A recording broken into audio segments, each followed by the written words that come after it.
waaw alors léegi nag moom réew mi fu mu nekk nii ñu ngi ci 2020 te dama seetlu ni wax dëgg yàlla nekkuñ ci jamonoy campagne mais dama gis ni que parti politique yi ñi ngi nekk di def ay manœuvres yoo xam ni que dafay nuru campagne c'est-à-dire yow loolu nan nga ko jàngate est-ce que aussi li tax ñun mënuñu libéré wu ci tubaab yi ba mën a demal suñu bopp yaakaaroon ni politique mooy tardel Ndella ci réew mi fii. politique mënuñu ñoo tardé parce que politique c'est l'art d'organiser la cité. waaw mais non ni ñu koy defee Sénégal laa bëgg a wax kay. campagne même chacun avec sa manière de faire la politique mais mënut a ñàkk. mais mënut a ñàkk là c'est les locales on prépare les locales et la présidentielle à venir et puis parti ku dem ba créer parti da nga koy dundal. waaw mais non. doo xaar ba élection rek da nga yóbbu. tous les jours de l'année da nga war a am sa activité pour joxe sa kàddu si doxalin réew mi. waaw parce que la politique c'est l'art d'organiser et de gérer une cité. d'accord lu kaw politiciens am nañ si kàddu seen xalaat pour joxe seen xalaat si naka la ñu waroon doxalee tel ou tel problème. entre nous ça c'est très blanc. entre nous président Macky Sall. sa mag la ah sunu mag la ñun tam. mooy président de tous les Sénégalais. Nous avons beaucoup de respect pour lui. Mais il est né en 67. Il est né en 61. 61 oui. waaw dafa am ñu bari ñu yaakaar ni mu yore réew mi jaarul yoon maanaam dafay def ay investissement yoo xam ne que dafa inutile. comme par exemple terre bi nee nañu amul njariñ loolu yàqum xaalis la am na fu mu mën je pense pas man de maa ngi jógee Kédougou. waaw. daawul bi may def Kédougou avant présidentielle yi. parc Niokolo-Koba baa bi kenn mënu ko woon emprunter tellement que dafa amu woon tali bu baax. ñun ñëpp dañuy pëndoon xonk coy. mais ma surprise grande a été ma surprise. cette année ba may dem Kédougou traverser parc Niokolo-Koba bi tali yu mel ni Ila Touba. Ila Touba autoroute à péage bi nga xam ne nga kii jëlee fii Dakar sooy dem ba Malicounda. nga fu xam nga Malicounda la jeexoon.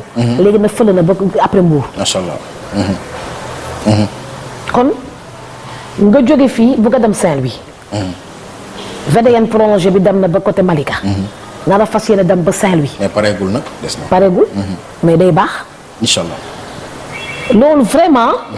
ku ko gis xam ne kii mi ngi si yoon. d'accord et que ñun ñëpp suñ si jàppee day baax. dégg nga wax ji. man tali yi ñoo ma si gën a neex. parce que tali yi source de développement la. nan nga gisee avenir réew mi sur tous les plans.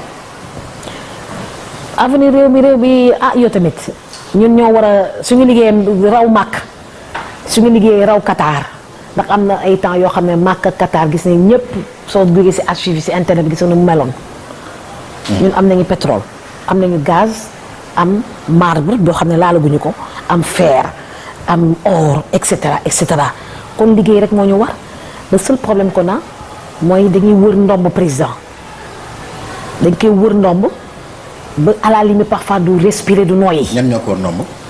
une partie de l'entourage dañ koy wër ndomb xam nga nit rek nga mën a doon te 24 heures dafa gaaw jeex su ko defee si le président fait un effort fippu sans tour de compétence. da nga jàpp ni il est mal entouré. il est mal entouré. Absolument je suis de la mouvance présidentielle. mais il peut avoir benn entourage bu wexxat dugal si sénégalais de la diaspora yi. parce que ay xam nga sénégalais de la diaspora dañuy wexxat. te dañu bëgg rek vraiment jàpp si mais kenn xajul leen ñoom à distance sax mën nañ jàpp si yëf yi pour lépp gaaw. waaw mooy ñi ñuy tuddee ay faucons quoi. voilà nga xam ni ñoom seen intérêt kese moo leen di teel quoi. absolument mais ñoon doo leen dénoncé yow Ndella nga tudd seen tur wax leen comme ça président xam ne ñii ñoo koy yàq. président moo la gën a xam nga saa amee njaboot. waaw di nga am ñu baax ñu wexxaat ñuy yàq. ñuy fen ñuy sàcc lépp ngay am. kër bu nekk loolu am na fa. dégg nga wax ji. kon contrairement à Ablaye Wade. il prend son temps. peut-être certains dinañ ne qualité la d'autres vont dire c'est des défauts. il prend son temps sur. ça veut dire que s'il y a un problème. waaw xam nga Ablaye Wade suy dégg problème doomu daanu dàq nit ki. waaw c'est vrai loolu moom gaaw na ci. dafa gaaw mais ak Macky Sall. day xam ne problème mi ngi nii. mais da koy muñ. d'accord di bàyyi nit ki seconde chance ba saa su sosi ba sis nag mu doog a doomu daal. moom dafa am maîtrise de soi. dafa am maîtrise de soi day dal quoi. il sait faire la part des choses. voilà mais après ça lui fait perdre du temps. ça lui moi je trouve parce que dara gën a bon nga ànd ak koo xam ne xam nga kii efficace nga bàyyi ko rek. voilà nga bàyyi ko rek di ko muñal rek. mais il te fait perdre du temps il fait perdre du temps à l'État du Sénégal. suñu ministres yi ils sont compétents dans leur ensemble en fait quoi secteur yëpp est-ce que njort nga ni. non il y a des ils pouvaient tellement mieux faire. si. yow daal d'accord loo ak yenn ministères yi quoi. ñi si bëri maa leen mën. waaw man Ndella Madior.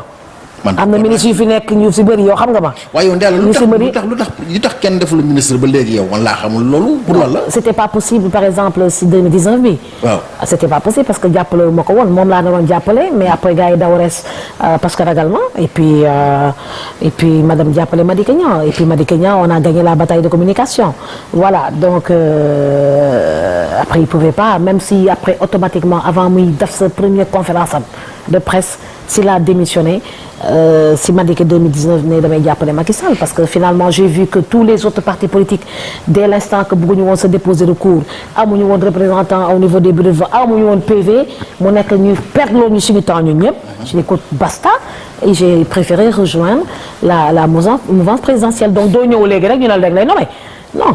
bu ñu la doon dénk poste ban secteur nga bëgg gérer yow. man je peux gérer le tourisme je peux gérer les lagunes du Sénégal d'eau douce et d'eau de mer je peux gérer la santé je peux gérer énormément de choses sauf l'armée sauf la police sauf la justice lu tax parce que c'est pas mon domaine d'accord nit ki da ngay jël loo xam ne li nga jàng rek ngay tari si voilà kon xam nga problème bi Sénégal Ndella loolu moo ko indi en fait quoi dañuy jël benn nit boo xam ne xamul dara ci santé ñu jox ko yëfu santé jël koo xam ne xamul dara ci affaire armée ñu jox ko ay intérieur rek yooyu quoi. doy na war mais président Macky Sall moom mos na fi nekk ministre de l'intérieur fii ci Sénégal bah oui il a été un bon ministre de l'intérieur. maintenant c'est loolu moo ko permettre mu nekk sa président de la République. d'ailleurs il a été bon ministre partout est-ce que yaa ngi fàttaliku loolu yow Abdoulaye Wade. mais c'est un enfant de la République. Inch'Allah. xam nga école privée am na ñu bëri crack yu bëri fa la ñu jógee. c'est un enfant de la République. d'accord ba tey ma fàttali leen maa ngi ànd ak madame Ndella Madior Diouf ci Ndindy Actu TV seen émission ganuk bés bi tey nag mu defal ñu honneur recevoir ñu fii ci këram nga xam ni fii la rajo bi nekk Safir ak tamit lépp loo xam ne def na ko ci wàllu investissement mu jëm ci communication d'ailleurs dinañ ko na leen ko wan ngeen xool li mu installé fii ci kër gi incha allah Ndella xam naa nag ñi ngi ñëw un peu vers la fin donc de cet entretien. mu doon lu ma neex lool wax dëgg yàlla ma gisaat la 20 ans après alors fii ci réew mi xam nañ ni que élection présidentielle 2024 la incha allah ñëwagul alors en attendant lan ngay dénk sénégalais yi ci seen comportement ci seen nekkin ak Covid 19 bi nga xam ne nag jeexagul parce que nee nañu mi ngi waaj a dem ak yooyu mais quand même mi ngi fi ba léegi alors soo leen doon dénk ci ak muñ ci ak dal ci ak góorgóorlu lan nga leen di dénk. yar ak teggin. surtout yar ak teggin. ndax liy xew actuellement ci réseaux sociaux yi saaga ak yooyu. c'est pas sénégalais. c'est pas sénégalais du tout en tout cas ñun de. suñu temps. ñun de daaw ñu doon def loolu. dina am ñu ne réseaux sociaux amul woon mais amoon na ay penc. waaw amoon na ay penc ak yooyu mais daaw ñu doon saaga ni ku jóg nga saaga loolu amu fi woon. mu nekk benn phénomène de mode boo xam ne dañ ko war a arrêter lu si lu mu gën a gaawee. cybercriminalité. c'est un département de l'État boo xam ne ñoom dañu war a def seen liggéey. ba képp koo xam ne da nga saaga rek. ñu dal sa kaw. su ko defee loolu dootu amati en tout cas man sama position mooy boobu. voilà loolu su weesoo. da ngay set sa loxoy set sa kàddu set. d'accord nga mën see bokk da ngay clean. mais suñu découvrir que da nga nekk ci ginnaaw xale yi comme Sonko. élection doo ci bokk. ndax lu ñu mën dinañ ko def pour doo bokk ci élection. dégg nga wax ci. ok luñ ma ne xam nga dafa am ñuy màtt. di ëff. dernière communication Sonko bi mu wax c'était pas une communication sincère bu may voler sama campagne agricole bi. d'accord c'était pas une communication sincère parce que dafa ne il est contre tout type de violence na wax ji mooy. ñii di saaga ci internet bi bàyyi leen saaga. surtout su fekkee da ngeen ci tudd sama tur. bàyyi leen saaga. mu wax mu leer. dañ koy tuddoo moom di saaga quoi. dañ koy tuddoo di saaga moo tax ñu ciblé ko. su ñu nee dresseur kay ñii saaga ñoom ñooy wax carrément que pro Sonko lañu. dañuy saaga ba pare dugg ci turam. waaw mais aussi est-ce que tu ne trouves pas aussi que Ndella tu es trop exposé. moo tax aussi tamit. exposé maanaam. bon li ngay communiquer dafa bari yaa ngi def ay direct ay live et tout donc tu es directement en contact avec ces gens-là bon. c'est pas une raison pour que je reçoive des insultes. mais bien sûr c'est pas une raison. oui. Non, bien sûr. c'est pas je suis dans la communication. Okay. c'est mon métier. Donc, depuis longtemps, j'ai choisi la communication médico-sociale. Donc, faire de la communication régulièrement ne doit pas être un prétexte une justification pour qu'on me matraquage. Matraquage. C'est pourquoi j'ai dit chien qui aboie dans les réseaux sociaux. Loolu laa wax. dégg nga wax ji. kon ñoom waaw nañu bàyyi saag. voilà nañu bàyyi saag yi. xaj rek muy moom. mais waaw xaj rek muy moom. mais non loolu nag wàllu état bi ñoo ci war a jóg aussi. waaw jóg nañ si am na ñoo xam ne ñu ngi jóg nañ si dinañ si jóg dinañ si gën a jóg bu baax. waaw loolu daal wax dëgg yàlla man mii. waaw. am na ñu ma saaga. joxe seen i portable. waaw d'Espagne seen dossier mi ngi brigade de recherche. ñi ngi leen di bàyyi. seen dossier mi ngi si brigade de recherche. donc na gën a duuf. kana fee dóor bi saf. waaw na gën a duuf. day continuer rek. kon doo leen jege. yuuxu dina jóge. billaay fi nga ko foogee woon. waaw. ndax ki saaga. ak ki santaane saaga. kiif. ki saaga. mburu foofu ko fare. ak ki saagaase saaga. suñuy dóor. ñaar yi ñëpp la ñuy dóor. waaw mais yow xam nga yow sa live yi keroog dama la dégg nga ni yow sa live yi man dama lay suivre en fait quoi. damay gis ni que ay 800 et quelques personnes dañ lay suivre. près de 1000 personnes dañ lay suivre en fait quoi. mais nga ni Sonko ñoom ñi koy topp loolu ay montage la dafay noo ko détaillé ba xam ne ay montage la et que. man de ñu may suivre. amul benn tricherie. par contre Sonko système am. benn informaticien mën na gérer 50 pages Facebook. Il suffit d'avoir beaucoup d'appareils téléphoniques. Beaucoup d'ordinateurs. pour dóor affaire boobu su ko defee yow sur 10 000 vues. dafay multiplier wu quoi. 10 000 vues nga foog ne 10 000 personnes ñoo yore seen portable. déedéet benn nit rek mën na gérer 100 pages benn nit rek. benn nit xam nga loolu technicien qui confirme à côté. mais écoute benn nit mën na gérer 100 man su ma neexoon tey. su may live ok benn nit gérer 100 pages. mais c'est de la tricherie. parce que jour représentation au niveau des bureaux de vote. benn nit ñi mooy taxaw ndax sa bopp la sax loolu waaw. par contre. dinaa live boo xam ne su ma amee 5000 personnes. nga xam ne 5000 téléphones ñoo connecté wu. man loolu laay liggéey. ok si loolu laay liggéey actuellement. sama live yi dama massification bi dama ko liggéeyagul bu baax. te maa ngi si tànk yooyu. mais man duma def tricherie bi damay def boo xam ne personne réelle lay doon. tas leen si Sénégal yëpp. su may démarrer rek ñëpp dugg. loolu organisation rek la. loolu moo tax ma ne li ngeen def maa leen ko dàq téeméeri yoon. du ma seen morom kii bëggoo ko rek nii soppoo ko. voilà bon.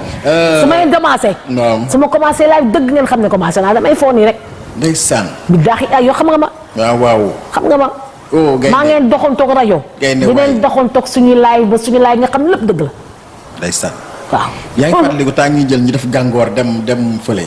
Saly dem kii Ngor Île de Ngor. non am na benn.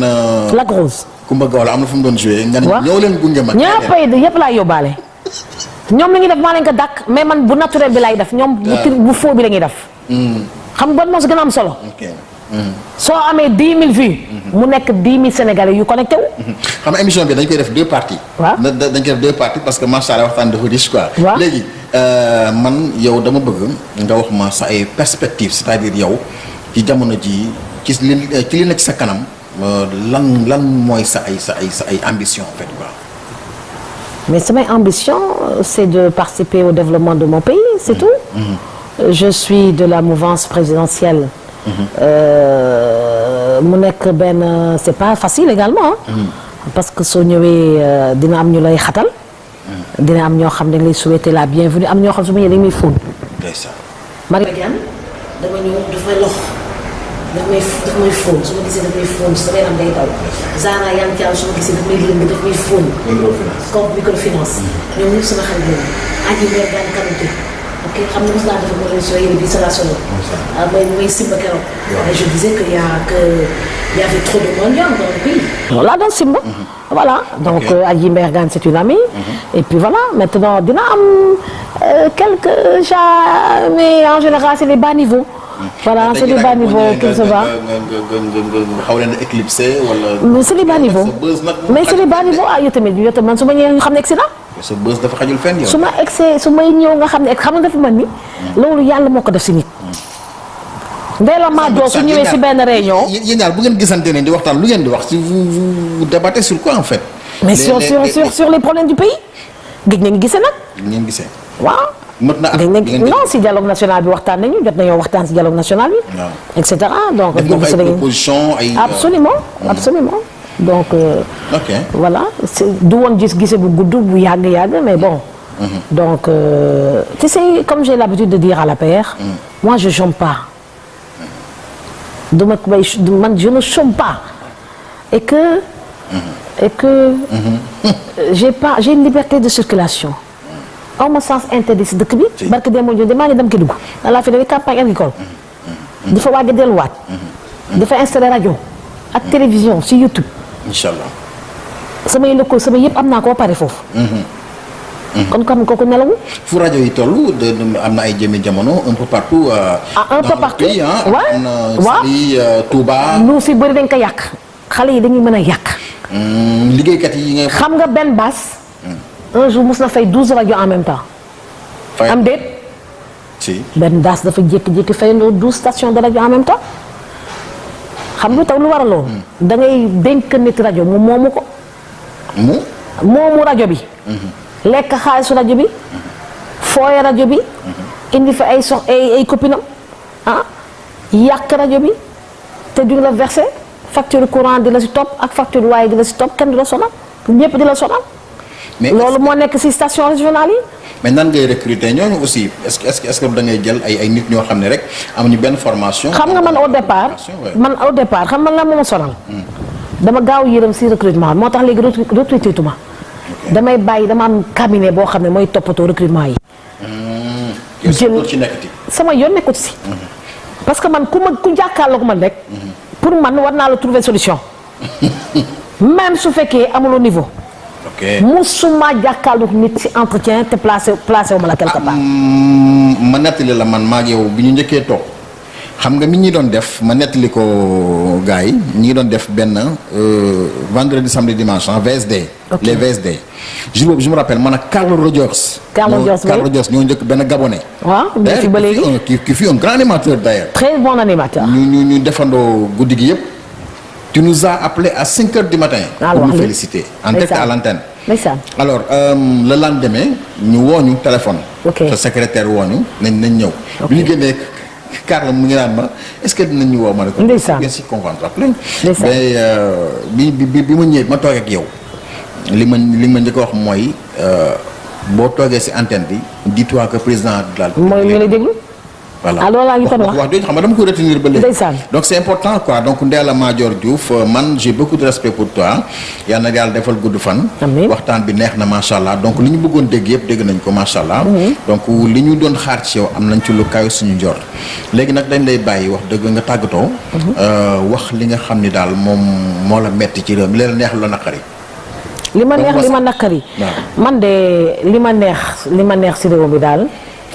mooy fu nit doon baax si Sénégal mu ngi fa ba léegi te yàlla suturaal ma ba si fan yi néew yi ma dageek ak nit yu baax billaay yu bees bu nit yi di takkar naa say xaj yi di mbow si réseaux sociaux yi xaj yi bi ñu doon mbow si réseaux sociaux yi maa fi dageek nit yu baax waaw ñan la ñoom waaw jarul wax nit yu baax ma ne nit yaa ngi baax ba léegi waaw cop nit yaa ngi baax ba léegi te duñu saaga xam ni saaga. ñii baax daal ñii baax te am yar. waaw am juddu bu baax. am yaay yu baax ak baay yu baax. ñu ngi fi di baax ba léegi. nekk ay gor rek. ñi ñàkk yar nag ñoom ñu ngi mboow rek di mboow rek. ay Ndella Diouf. te nga bàyyi Sonko dégg naa ceinture noire la kii de xaw ma kum fu la def xaw ma. mu fekk man tam def naa karaté bi. waaye def nga karaté am doom buy box. déet waay. sama doom bi mi ngi doon dóor benn gisaane temps yi Sara de mooy. loolu dama ne ma sax ku am gis nga ku am doom buy dóoraate. waaw war a mën a ne alhamdulilah te dina la. sama Sara bi de moom ku ko fontoo mu dóor la. waaw fi ñu nekk nii yaa ngi ci ak buum wala yaa ngi toog yàpp sa njàmbur rek. du ma répondre à cette question. du tax. je ne réponds pas à cette question. merci beaucoup kontaan naa. Ça a été un plaisir en tout cas d'avoir été avec Ndella Madior Diouf tey ñu fekk si ko fii ci këram ci seen émission ganuk bés bi le même plaisir sera partagé avec vous une prochaine fois avec un autre invité d'ici là portez-vous bien et comme disait l'autre prenez soin de vous et de votre car chaque jour est une vie au revoir.